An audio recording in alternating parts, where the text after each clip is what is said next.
Oftentimes, connections can look pretty confusing on how they're supposed to plug into each other or connect.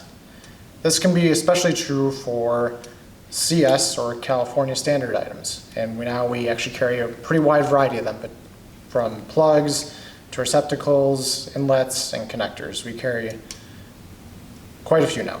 And recently, a lot of people have been getting confused on how they're supposed to plug into each other.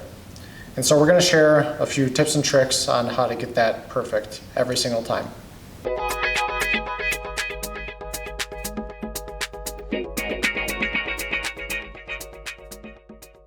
When you look at CS items, and for this example we have CS8165 and CS8169, you may think to yourself to try and line up the ground connections. So in here, it's up there. And this, it's this. And you're partially right. So the ground connections will line up eventually, but that's not your aim when you go to plug these in. The thing to look for on the CS connections are actually these small metallic notches. There's a couple on the plug and a couple on the receptacle. On the receptacle, there's actually even a groove for those notches to go into.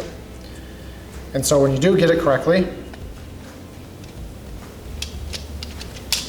you still may think it's pretty tight, but a tight connection is actually what you want instead of a loose one. Tight connections help prevent against electrical arcing, and that's especially beneficial for the CS items because they're usually pretty high power. So this one's actually 50 amp at 3-phase 480 volts. So if it was loose, you'd have a pretty bad time with the electrical arcing there. So I'll change up the scenery a little bit just so we can get kind of like a closer up on these two and what to aim for when you plug them in.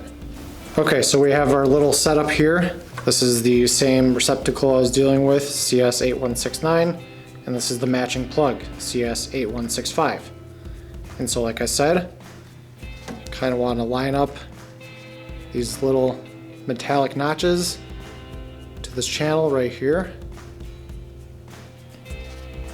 And then this metallic notch to the channeling on the inside of the plug.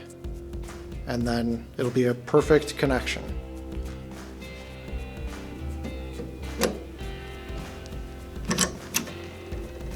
And then twist to lock, and you're good.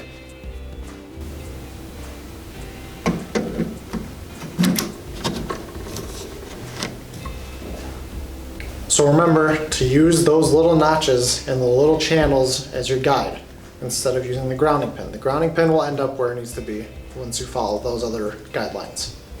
So if you have any other questions about trying to connect tricky CS plugs or connectors, please leave us a comment down below. Otherwise, be sure to give us a like and subscribe. Thank you for watching.